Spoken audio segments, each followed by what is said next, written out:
صلی اللہ علی محمد صلی اللہ علیہ وسلم۔ السلام علیکم ورحمۃ اللہ وبرکاتہ۔ محترم سامعین و ناظرین، آج آپ زیارت فرما رہے ہیں والد اعلیٰ حضرت رئیس المتکلمین مفتی محمد نقی علی خان اور حضور اعلیٰ حضرت علیہ الرحمہ کے دادا جان مجاہد جنگ آزادی مفتی محمد رضا علی خان رضی اللہ عنہما اور دیگر معزز شخصیات اور خانوادہ رضا کے معزز اکابرین کے روضہ پرانوار کی زیارت فرما رہے ہیں، جن میں استاد زمن علامہ حسن رضا خان برادر اعلیٰ حضرت آرام فرما ہیں۔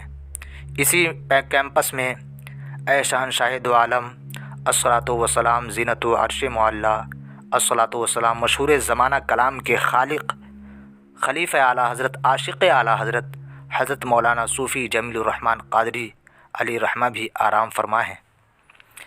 رئیس المتکلمین مفتی محمد نقی علی خان والد اعلیٰ حضرت، جن کی آغوش میں امام احمد رضا خان فاضل بریلوی تربیت پا کر مجدد اسلام بن کر دنیا اسلام میں دین مصطفیٰ صلی اللہ علیہ وسلم کی صحیح شناخت فرمائی اور دین کے لٹیروں کو کثیر کتاب تصنیف فرما کر ہمیشہ ہمیش کے لیے بے نقاب فرما دیا، اور آپ کے دادا جان مفتی محمد رضا علی خان، جنہوں نے بریلی شریف کی سرزمین پر افتاء کی بنیاد ڈالی، جو بحمد اللہ تعالی آج تک آپ کے خانوادے کے ذریعے جاری و ساری ہے۔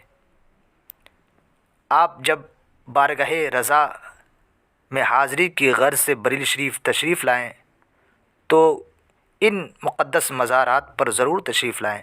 یہ گنبد رضا سے بہت ہی قریب ہے، کسی سے پوچھ کر یہاں ضرور تشریف لا کر فیوز و برکات حاصل کریں۔ اسی کیمپس میں داماد حضور تاج الشریعہ حضرت مولانا محمد شعیب رضا خان قادری علیہ الرحمہ بھی آرام فرما ہیں۔ یہ وہ معزز شخصیات ہیں جن کی خدمات دینیہ ناقابل فراموش ہیں، لہٰذا آپ کو جب بھی موقع ملے ان مقدس مزارات پر آ کر فیوز و برکات حاصل کر کے رب کی خوشنودی ضرور حاصل کریں۔ محترم سامعین، آج بس اتنا ہی۔ ہمیں سپورٹ کرنے کے لیے چینل کو سبسکرائب کریں، بیل آئیکن پریس کریں اور خوب شیئر کریں۔